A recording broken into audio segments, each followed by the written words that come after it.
നമസ്കാരം. ഹോട്ടലിൽ ഭക്ഷണം കഴിക്കാൻ വിരുന്നുകാരായി ആമക്കൂട്ടം. ആനയൂട്ട് എന്നെല്ലാം നാം കേട്ടിട്ടുണ്ട്. എന്നാൽ ഇത് ആമയൂട്ടാണ്. ആനയൂട്ട് കർക്കിടക മാസം 1-ാം തീയതി മാത്രമാണെങ്കിൽ ആമയൂട്ട് എല്ലാ ദിവസവുമാണ്. എല്ലാ ദിവസവും രാത്രി 8:15 മുതൽ 1 ഡസനോളം ആമകൾക്ക് വിരുന്നൂട്ടുന്ന ഒരു ഹോട്ടൽ തൃശൂർ നഗരത്തിലെ പാറമേക്കാവ് ക്ഷേത്രത്തിന് തൊട്ടരികിലാണ് ആമകളെ വിരുന്നൂട്ടുന്ന ഹോട്ടൽ. പാറമേക്കാവ് ദേവസ്വത്തിൻ്റെ തന്നെ ഗീതാഞ്ജലി ബിൽഡിങ്ങിലുള്ള ജവാൻ കഫേ. വരൂ, നമുക്ക് ഈ ജവാൻ കഫേയിലേക്ക് പോകാം. പ്യുവർ വെജിറ്റേറിയൻ ഹോട്ടലാണ്.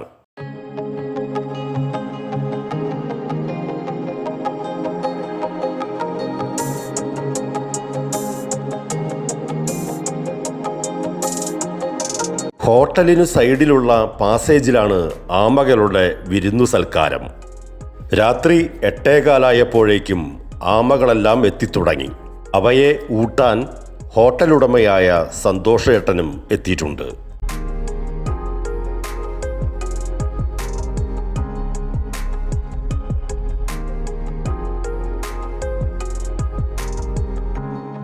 ഹോട്ടലിൽ ഭക്ഷണം കഴിക്കാൻ ആമകൾ എത്തിത്തുടങ്ങിയതിൻ്റെയും വിരുന്നൂട്ടുന്നതിൻ്റെയും എല്ലാം വിശേഷം ഹോട്ടലുടമ സന്തോഷ് തന്നെ വിവരിക്കുന്നത് കേൾക്കാം.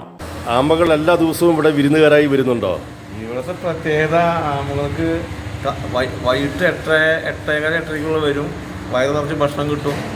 ഫാമിലി അവരുടെ കുടുംബസമേതം വരിക. എല്ലാ ദിവസവും വരും. ഒരു ദിവസം പോലും മുടങ്ങില്ല. അവർക്ക് അതേതാണ് സൽക്കാരം. എങ്ങനെ മനുഷ്യന് ഭക്ഷണം കൊടുക്കുന്നു അതേപോലെ ഞാൻ ഹോട്ടലിൽ കൊടുക്കുന്ന പോലെ നേരെ വെച്ച് നേരെയാണ് ഭക്ഷണം കൊടുക്കാം. അവർക്ക് ഭക്ഷണം കൊടുക്കില്ല. ഇത്രയും ആമകൾ എത്ര കാലമായി ഇങ്ങനെ വരാൻ തുടങ്ങി? 8 മാസമായി. 8 മാസമായി. ആദ്യം ഒരു തള്ളാമയാണ് എൻ്റെ അടുത്ത് വന്നത്. ആദ്യം ഒരു ആമ മാത്രമാണ് വന്നിരുന്നത്. ഇത് ഞാൻ പേര് ലക്ഷ്മി ഇട്ടു. ലക്ഷ്മി എന്ന് പേരിട്ടു. എന്നിട്ട് ഞാൻ പഴംപൊരി കൊടുത്തു, പിന്നെ ഒരു വട കൊടുത്തു. പിറ്റേ ദിവസം 2 കുഞ്ഞുങ്ങളെ കൊണ്ടുവന്നു.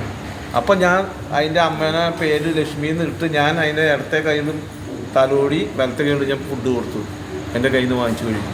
എൻ്റെ കയ്യിലും മണം കിട്ടിയവർക്ക്. ഇപ്പം എത്ര ആമകൾ വരുന്നുണ്ട്? മിനിമം ഇപ്പോൾ ഒരു നിങ്ങൾ അരമണിക്കൂർ നിൽക്കണ ഒരു 10 കാണുന്ന 8 9 വരും.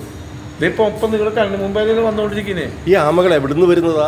ഇത് ദേവീക്ഷേത്രമുണ്ട്, പാറമക്കാവ് ഭഗവതി ക്ഷേത്രം. ആ ക്ഷേത്രത്തിൽ കയറി വരുന്നതാ. ഈ ക്ഷേത്രത്തിന്റെ പിറകിലുള്ള കുളത്തിൽ നിന്നാണോ അത് വരുന്നത്? ഒരു 6 അടി താഴ്ചയുണ്ട് കുളം. അതിന്റെ മുകളിൽ കൂടെ എങ്ങനെ കയറും ഭഗവാൻ അറിയുള്ളൂ. ഇതിന് ചുറ്റുമതിലുണ്ട്. ചുറ്റുമതിലുണ്ടെങ്കിലും ഈ ആമകൾ കുളത്തിൽ നിന്ന് കയറി വരും. ആ ഭക്ഷണം കഴിച്ചാൽ അതേപോലെ ആ കുളത്തിലേക്ക് തിരിച്ചു പോകും. പകലൊന്നും ആമ വരില്ലേ? ഏരിയയിൽ കാണത്തില്ല ഒരു ആമ പോലും. ആളനക്കമുണ്ടായാൽ വരില്ല. ആളനക്കെന്ന് പറഞ്ഞാൽ ഞാൻ കൊടുക്കാൻ എൻ്റെ സൗണ്ട് അവർക്കറിയാം. എനിക്ക് കൊടുക്കാം, എനിക്ക് തൊടാം, എനിക്ക് ഭക്ഷണം കൊടുക്കാം, എന്ത് വേണമെങ്കിലും ചെയ്യാം. എൻ്റെ സൗണ്ടും എൻ്റെ കയ്യിൽ സ്മെല്ലൊക്കെ അവർക്ക് കിട്ടിക്കഴിഞ്ഞു. ഈ ഹോട്ടലിൽ പ്യുവർ വെജിറ്റേറിയൻ ആണോ? വെജിറ്റേറിയൻ. ദേവിയുടെ അടുത്തുള്ള ദേവി ക്ഷേത്രത്തിലാണ് ഈ ഹോട്ടല്. പ്യുവർ വെജിറ്റേറിയൻ ഭക്ഷണം കഴിക്കാനാണ് ആമകൾ വരുന്നത്. ഇതിന് ഏറ്റവും ഇഷ്ടം വന്നിട്ട് പഴംപൊരി, ഉഴുന്നുവട, അട, വട, പൊങ്കല്. കൂടുതൽ പൊങ്കലാണ് ഇഷ്ടം. നെയ്യിലുണ്ടാക്കുന്ന പൊങ്കല്, ഉപ്മാവ്. ഈ ഹോട്ടലിൽ തുടങ്ങിയിട്ട് എത്ര കാലമായി? 1.5 വർഷമാണുള്ളൂ. ജവാൻ ഹോട്ടൽ എന്ന് പറയുന്നു, എന്താ കാരണം? ഞാനൊരു എക്സ് മിലിറ്ററിക്കാരനാണ്.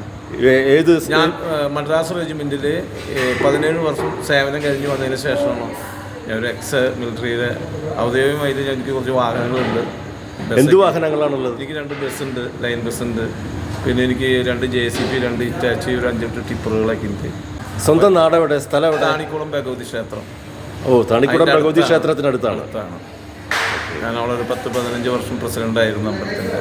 ദൈവികമായിട്ട് തന്നെ ഞാൻ കൊണ്ടു നടക്കണം. ഈ ആമകളായാലും എന്നൂടെ ആന വരും. ആനയ്ക്ക് ഞാൻ ഭക്ഷണം കൊടുക്കും. 5 മണി കഴിഞ്ഞ് ആന നടക്കാൻ പോകും. ആന വരുമ്പോൾ ഞാനിവിടെ ഉപ്മാവും പഴംപൊരിയും ഒക്കെ തയ്യാറാക്കി നിൽക്കും. ആന എൻ്റെ കയ്യിൽ നിന്ന് വാങ്ങിച്ച് കഴിച്ചു. എൻ്റെ വീട്ടിൽ ആന ഞാൻ കോവിഡ് സമയത്ത് ഞാനൊരു 11-12 മാസം ഊട്ടോളി കൃഷ്ണൻകുട്ടിയുടെ മഹാദേവൻ എന്ന ആനേനെ ഞാൻ ഒറ്റയ്ക്ക് നോക്കിയ. പാപ്പാന് കോവിഡ് വരികയും പാപ്പാൻ പോവുകയും ചെയ്തു. അപ്പോൾ ആനയെ നോക്കാൻ എൻ്റെ വളപ്പിൽ കൊണ്ട് കെട്ടുകയും എൻ്റെ ഷെഡിലേക്ക് കിട്ടിയിരുന്നത് ഞാൻ തന്നെ. ആ ആനയ്ക്ക് ഭക്ഷണവും വെള്ളവും അതിൻ്റെ പിണ്ടവും മാറ്റിയതൊക്കെ ഞാൻ തന്നെയായിരുന്നു. എനിക്ക് എല്ലാ അടുത്ത് പോയി എന്ത് വേണം ചെയ്യാൻ എന്നൊന്നും ചെയ്യില്ല. അത്രയും സ്നേഹമാണ് ആനകൾക്കും എനിക്ക്. ഇവിടെ വരുന്ന ആമകൾക്ക് പേരിട്ടിട്ടുണ്ടോ? ലക്ഷ്മി എന്ന് പേരിട്ട്. വലിയ ആമയ്ക്ക് വന്നിട്ട് ലക്ഷ്മി എന്നാണ് പേരിട്ടിരിക്കുന്നത്. പിന്നെ വേറൊരു അമ്മയും കൂടി വന്നപ്പോൾ അതിന് സരസ്വതി എന്ന് പേരിട്ടു. കൂട്ടായിട്ട് വരിക. ഒരു ആമേനെ പുറത്ത് ആമക്കുട്ടി വന്നിട്ട് നടന്നുള്ളൂ. അതാണ് അത്ഭുതം. അത് ഞങ്ങളത്ര പ്രതീക്ഷിച്ചില്ല.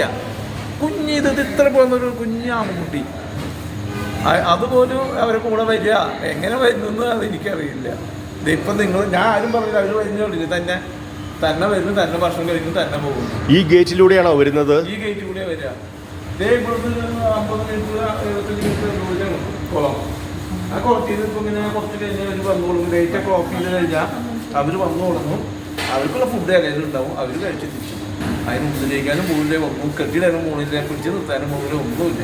അവരവരുടെ ഇഷ്ടത്തിൽ കഴിക്കുന്നു, അവരുടെ ഇഷ്ടത്തിൽ പോകും. ഇത് എന്ത് ഇനത്തിൽപ്പെട്ട ആമയാണെന്ന് അറിയാമോ? ഇത് നമുക്ക് പണ്ടൊക്കെ പറയുന്നത് ഭൂമി ശാസ്ത്രീയകരമായി പറഞ്ഞത് ഭൂമി പണ്ട് എന്നോ താന്നു പോയിപ്പോൾ ഈ ആമ അത്ര ഈ ഭൂമിയിൽ പൊട്ടിച്ചത്.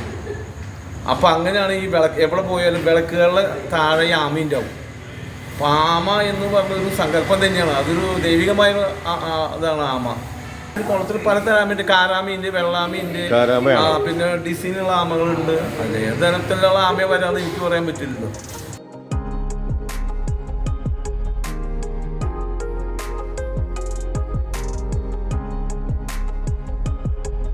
ആളനക്കമുണ്ടായാൽ ആമകൾ ഭക്ഷണം കഴിക്കാതെ പതുങ്ങിയിരിക്കും.